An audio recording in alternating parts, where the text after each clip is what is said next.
మనం ధ్యానం చేద్దాం. సరే, ఈరోజు మనం దేవుని వాక్యంలో నుండి నేర్చుకోవలసిన అంశం ఏంటంటే, మనము ఎప్పుడూ కూడా దేవుని దృష్టికి అనుకూలమైన వాటిని, ఇష్టమైన వాటిని చేసేవారిగా ఉండాలి. ఆమేన్. ఏం చేయాలంట?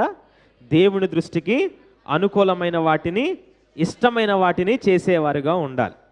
ఇక్కడ దృష్టి అంటే ఏంటనంటే కంటి చూపు అని కాదు, కానీ ఇక్కడ దృష్టి అనే మాటకి అర్థం ఏంటంటే, చూడండి, కొన్నిసార్లు మనం కూడా ఇలా అంటాం, నువ్వు నీ కోసం ఎవరు ఏమనుకున్నా నా దృష్టికి మాత్రం నువ్వు మంచివాడివే అంటాం. అంటే ఆ వ్యక్తిని మనం అలా చూస్తున్నాం, ఆ కోణంలో చూస్తున్నాం. ఎలాగా? మంచివాడిగా. ఒకవేళ పిల్లలు ఉన్నారనుకోండి, వారి తల్లిదండ్రులు అంటూ ఉంటారు, నిన్ను ఎవరు ఏమన్నా సరే, నువ్వు తెలివైన వాడివి, నా దృష్టికి నువ్వు జ్ఞానవంతుడివే, నా దృష్టికి నువ్వు మంచివాడివే అంటారు. అంటే మిగిలిన వారందరూ ఎలా చూస్తున్నా సరే, వారు మాత్రం తమ పిల్లల్ని మరొక దృష్టితో చూస్తారు. మీకు అర్థమైంది కదా? అలాగా మనం కూడా దేవుని దృష్టికి, మన దృష్టికి కాదు, మనుషుల దృష్టికి కాదు, దేవుని దృష్టికి ఏది అనుకూలమైందో, ఏది ఇష్టమైందో, ఆయన దేన్ని కోరుకుంటున్నాడో అది మనము చేసేవారిగా ఉండాలి. ఆమేన్. మీకు అర్థమైందా? ఒకసారి చెప్తారా ఏం చేయాలి? దేవుని దృష్టికి ఏది అనుకూలమైందో, ఏది ఇష్టమైందో దాన్ని మనము చేయాలి.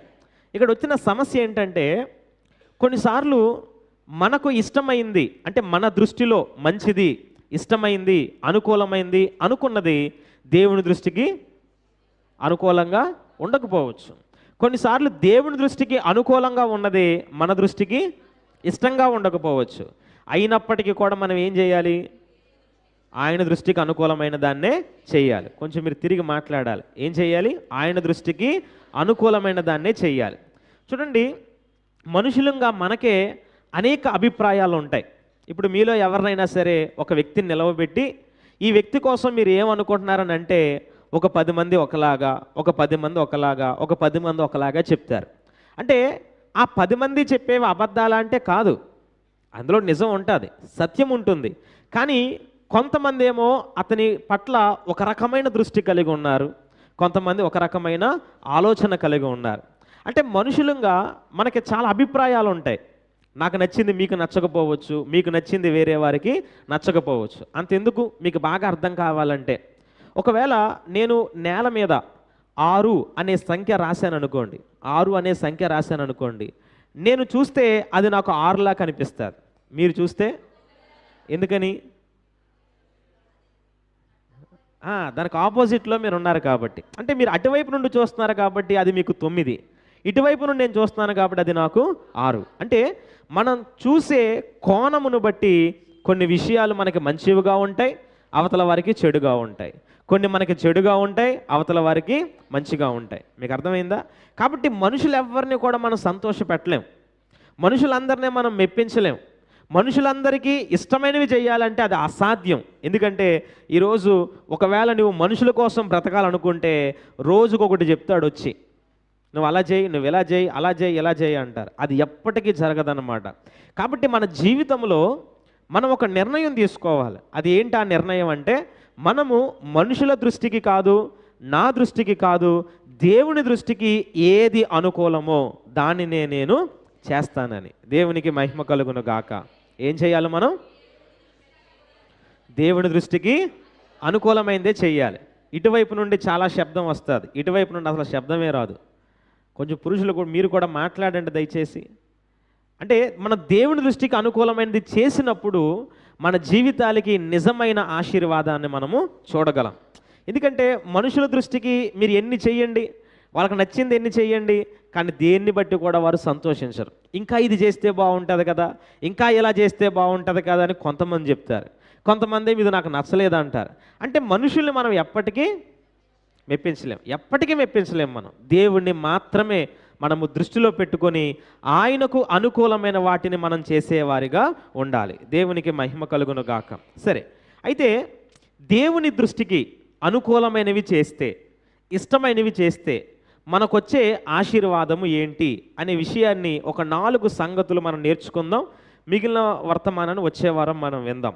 సరే, దేవుని దృష్టికి అనుకూలమైనవి చేస్తే మనకు వచ్చే మేలు ఆశీర్వాదం ఏంటంటే, మొదటిగా చూడండి, యోహాన్ రాసిన మొదటి పత్రిక 3వ అధ్యాయం 22వ వచనాన్ని చదవండి.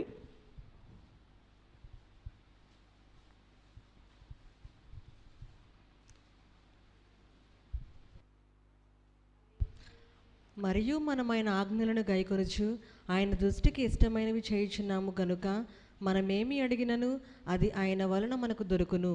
చాలు. ఇక్కడ యోహాను భక్తుడు ఒక మాటను చెప్తున్నాడు, ఏమనంటే, మనము ఆయన దృష్టికి ఇష్టమైనవి చేయుచున్నాము గనుక మనము ఏమి అడిగినను అది ఆయన వలన మనకు దొరుకును. అంటే ఒక వ్యక్తి దేవుని దృష్టికి ఇష్టమైనవి చేస్తే, చెప్పండి, ఏం చేస్తే? దేవుని దృష్టికి ఇష్టమైనవి చేస్తే, అనుకూలమైనవి చేస్తే, ఆ మానవుడు ఏది అడిగినా కూడా దేవుడు దానికి అనుగ్రహిస్తాడు. చూడండి ఎంత గొప్ప ఆశీర్వాదం అది. అంటే నువ్వు దేవునికి అనుకూలంగా, దేవుని దృష్టికి ఇష్టపూర్వకంగా, ఆయన దృష్టిలో అనుకూలమైన వాటిని చేసేవాడిగా నీవు ఉంటే, నువ్వు ఏది అడిగినా కూడా దేవుడు నీకు అది అనుగ్రహిస్తాడు. ఈరోజు చాలాసార్లు మన ప్రార్థనలకి జవాబు రావట్లేదు ఏంటి అనుకుంటాం. మనం ఎంత ప్రార్థన చేసినా జరగట్లేదు ఏంటి అనుకుంటాం. మన ప్రార్థనలన్నీ ఏమైపోతున్నాయి అనుకుంటాం. ఒకవేళ నీవు ఎక్కడైనా దేవుని దృష్టికి అనుకూలంగా లేవేమో, అది నువ్వు చేయలేకపోతున్నావేమో, దానివల్లే నీ ప్రార్థనలకి జవాబు రావడం లేదేమో, ఒక్కసారి మనమే పరీక్షించుకోవాలి. వాక్యం ఏం చెప్తుందంటే, దేవుని దృష్టికి ఇష్టమైన వాడిగా నువ్వు బ్రతికితే, ఆయన దృష్టికి ఇష్టమైనవి నువ్వు చేస్తే, ఖచ్చితంగా ఆయన నువ్వు ఏది అడిగినా అది నీకు ఆయన అనుగ్రహిస్తాడు. దేవునికి మహిమ కలుగును గాక. కాబట్టి మన ప్రార్థనలు శక్తివంతంగా మారాలంటే, మన ప్రార్థన ఫలవంతంగా ఉండాలంటే, మన ప్రార్థన ప్రతిఫలం ఇచ్చేదిగా ఉండాలంటే, మొదట మనం ఎలా బ్రతకాలంటే దేవుని దృష్టికి ఇష్టమైన వారిగా, అనుకూలమైన వారిగా మనము బ్రతకాలి. అంటే ఆయన దృష్టిలో ఏది మంచిది అనుకుంటున్నాడో అది మనము చెయ్యాలి. మనం నచ్చినట్లుగా మనం బ్రతికి, మన ఇష్టానుసారంగా మనం జీవిస్తూ, దేవుని చిత్తానికి, దేవుని దృష్టికి వ్యతిరేకంగా మనం బ్రతికితే, మనం ప్రార్థన చేసినా కూడా దానివల్ల ప్రయోజనం ఏమీ కూడా ఉండదు. ఇక్కడ మీరు మరలా చెప్తున్నాను, గుర్తుపెట్టుకోండి, మీరు చేసేది మనుషులకి నచ్చినా నచ్చకపోయినా ఎవరికి నచ్చాలి? దేవునికి నచ్చాలి, ఆయన అంగీకరించాలి, ఆయనకు అనుకూలంగా ఉండాలి, ఆయనకి ఇష్టముగా ఉండాలి. అలా మీరు బ్రతికితే గనక మీరు ఏది అడిగినా అది ఆయన మీకు అనుగ్రహిస్తాడు. బైబిల్ గ్రంథంలో హిజ్కియా అని ఒక భక్తుడు ఉన్నాడు. ఆ హిజ్కియాతో దేవుడు ఏమన్నాడంటే, నువ్వు ఇంకా చనిపోతావు, నీ ఇల్లు చక్కబెట్టుకో అన్నాడు. అప్పుడు హిజ్కియా ప్రార్థన చేసి 15 సంవత్సరాల ఆయుష్ని మళ్ళా తిరిగి సంపాదించుకున్నాడు. కానీ ఆయన ఎలా ప్రార్థన చేశాడో తెలుసా? చూడండి, యెషయా గ్రంథం 38వ అధ్యాయం 3వ వచనంలో మనం చూస్తాం, నీ దృష్టికి అనుకూలముగా సమస్తమును నేనెట్లు జరిగించుతునో కృపతో దానిని జ్ఞాపకం చేసుకో అని ప్రార్థన చేశాడు. మీ బైబిల్లో ఉంది కదా, ఏమని చేశాడు ఆయన? నీ దృష్టికి అనుకూలముగా సమస్తము నేనెట్లు జరిగించుతును. అంటే హిజ్కియా తన జీవితంలో దేవుని దృష్టికి అనుకూలముగా బ్రతికాడు. ఎవరి దృష్టికి? దేవుని దృష్టికి అనుకూలంగా బ్రతికాడు, ఇష్టమైనవి చేశాడు. దాని వలన ఆయన ఇప్పుడు ప్రార్థన చేయగానే ఈ ప్రార్థన దేవుడు విన్నాడా లేదా? విన్న వెంటనే ఏం చేశాడు? ఆయుష్ను పొడిగించాడు. చనిపోతావని చెప్పిన ప్రవక్త ఇంకా గుమ్మం దాటి బయటకు కూడా వెళ్ళలేదు, అప్పుడే సమాధానం వచ్చేసింది. చూడండి ఎంత గొప్ప కృపో కదా అది. ఎందుకు వచ్చింది ఆ కృప? ఎందుకు వచ్చింది ప్రార్థనకు వెంటనే జవాబు అని అంటే, ఆయన దేవుని దృష్టికి అనుకూలంగా బ్రతికాడు. నిజంగా మన జీవితాల్లో కూడా ఒక్కసారి మనం చేస్తున్న వాటిని, మనం ఉంటున్న విధానాన్ని మనం చూసుకుంటే, చాలాసార్లు దేవుడికి ఇష్టం లేనివి చేస్తూ ఉంటాం, దేవుని దృష్టికి అనుకూలంగా లేని వాటిని చేస్తూ ఉంటాం, దేవునికి విరోధమైనవి చేస్తూ ఉంటాం. అందుకనే మన ప్రార్థనలకి వెంటనే జవాబును మనము పొందుకోలేకపోతున్నాం. చూడండి, సహజంగా మీ ఇంట్లో మీ పిల్లలు కూడా మీకు ఇష్టమైనవన్నీ చేస్తూ, మీరు చెప్పిన మాటంతా నెరవేరుస్తూ, మీకు అనుకూలంగా బ్రతుకుతున్నారు అనుకోండి, వారు ఏది అడిగినా మీరు ఇస్తారా? ఇవ్వరా?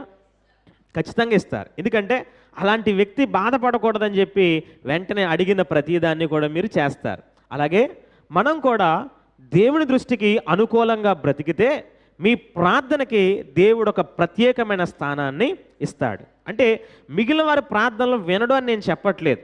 అందరి ప్రార్థనలు దేవుడు వింటాడు. కానీ మీ ప్రార్థనకు మాత్రం ఏముంటుంది? ఒక ప్రత్యేకమైన స్థానం దేవుడిస్తాడు. ఒక మాట చెప్పాలంటే మిగిలిన వారి ప్రార్థనల కన్నా మీ ప్రార్థనకి వెయిటేజ్ ఎక్కువ ఉంటుంది. ఏముంటుంది? వెయిటేజ్. వెయిటేజ్ అంటే బరువా? బరువు కాదండి, ప్రాముఖ్యత. అంటే దానికి ఎక్కువ ప్రాముఖ్యతను దేవుడిస్తాడు. ఒక స్పెషల్ ఫేవర్ అనేది నీ పట్ల, నీ ప్రార్థన పట్ల దేవుడు కలిగి ఉంటాడు. ఎప్పుడో తెలుసా? నువ్వు ఆయన దృష్టికి అనుకూలంగా బ్రతికినప్పుడు. మనం నచ్చినట్లుగా మనం బ్రతికి మందిరానికి ఇష్టమైతే వస్తాం, లేదంటే మానేస్తాం. ప్రార్థన గుర్తొస్తే చేస్తాం, లేదంటే మానేస్తాం. ఇలా మనం బ్రతుకుతూ ప్రభువా నా ప్రార్థన వినడం లేదేంటి అని అడగడానికి మనము సరిపోం. కాబట్టి దేవుడు మీ ప్రార్థనలకు జవాబునివ్వాలంటే, మీరు అడిగింది మీకు అనుగ్రహించాలంటే మీరు ఆయన దృష్టికి అనుకూలమైన వారిగా మీరు బ్రతకాలి. ఆమేన్. యేసు ప్రభువారు కూడా అలాగే జీవించాడు. అందుకని ఆయన ఒక చోట అంటాడు ఏమనంటే, నీవు నా మనవి విన్నందుకై నీకు కృతజ్ఞతలు చెల్లిస్తున్నానని తండ్రితో చెప్తారు ఆయన. అంటే యేసయ్య ఈ భూమి మీద పూర్తిగా తండ్రికి అనుకూలమైన వాటిని చేశారు కాబట్టే తండ్రి ఆయన మనవిని ఎప్పుడూ ఆలకించేవాడు. చూడండి, లాజరు చనిపోయి 4 రోజులు అయ్యింది, సమాధి చేయబడ్డాడు. ఎవరు ఆయన కోసం ప్రార్థన చేయలేదు. ఎవరైనా చేశారా? మరియ చేసిందా? మార్త చేసిందా? ఎవరూ చేయలేదు. కానీ యేసయ్య ప్రార్థన చేశాడు. ప్రార్థన చేయడం కూడా కాదు, ఆయన వెంటనే కృతజ్ఞతలు కూడా చెప్పేశాడు. ఏమని? నీవు నా మనవిని విన్నందుకై నీకు కృతజ్ఞతలు అన్నాడు ఆయన. అంటే చూడండి ఎంత గొప్ప అనుభవంలో యేసు ప్రభువారు ఉన్నారు. నేను ప్రార్థన చేయగానే నా తండ్రి దాన్ని వింటాడు. వినడం మాత్రమే కాదు, ఆ ప్రార్థనకి జవాబును కూడా ఇచ్చేస్తాడన్న నమ్మకం ఆయనకు వచ్చేసింది. మరి మనకుందా? చెప్పండి, ఆ నమ్మకం మనకుందంటారా?